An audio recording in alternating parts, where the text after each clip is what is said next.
जब भी प्रेम की बात होती है तो श्री कृष्ण राधा के प्रेम की मिसाल सबसे पहले आती है।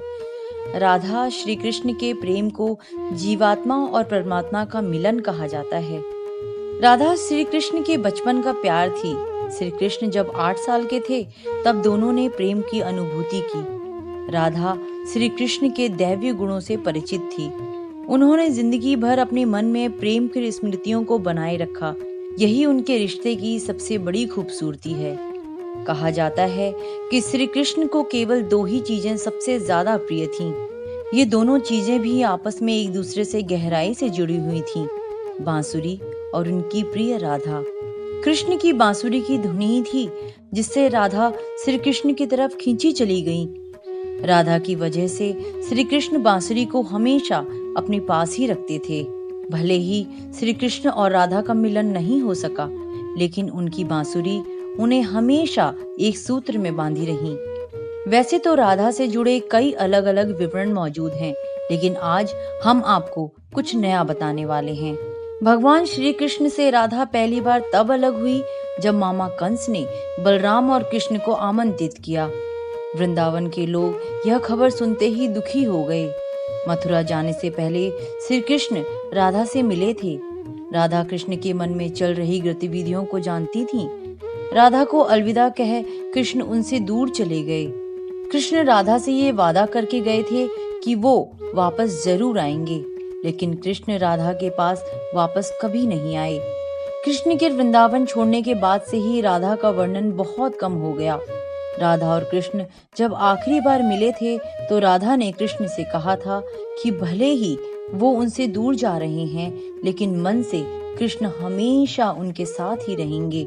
जब कृष्ण वृंदावन से निकल गए तब राधा की जिंदगी ने अलग ही मोड़ ले लिया था। राधा की शादी एक यादव से हो गई।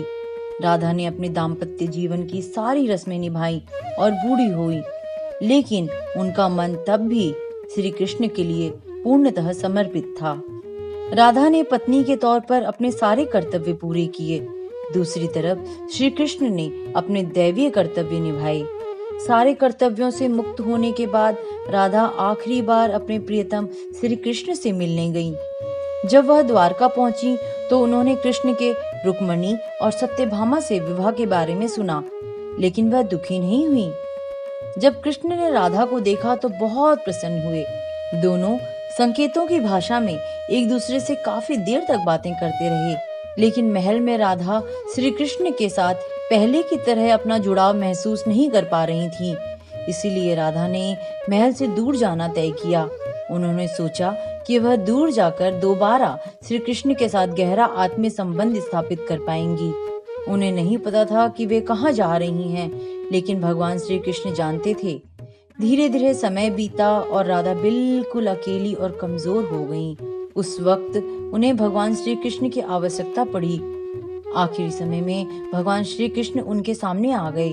कृष्ण ने राधा से कहा कि वह उनसे कुछ मांगे, लेकिन राधा ने मना कर दिया। कृष्ण के दोबारा अनुरोध करने पर राधा ने कहा वह आखिरी बार उन्हें बांसुरी बजाते देखना चाहती हैं। कृष्ण ने बांसुरी ली और बेहद सुरीली धुन में बजाने लगे। श्री कृष्ण ने दिन रात बांसुरी बजाई जब तक राधा आध्यात्मिक रूप से कृष्ण में विलीन नहीं हो गईं। बांसुरी की धुन सुनते सुनते राधा ने अपने शरीर का त्याग कर दिया। हालांकि भगवान श्री कृष्ण जानते थे कि उनका प्रेम अमर है, बावजूद वे राधा की मृत्यु को बर्दाश्त नहीं कर सके।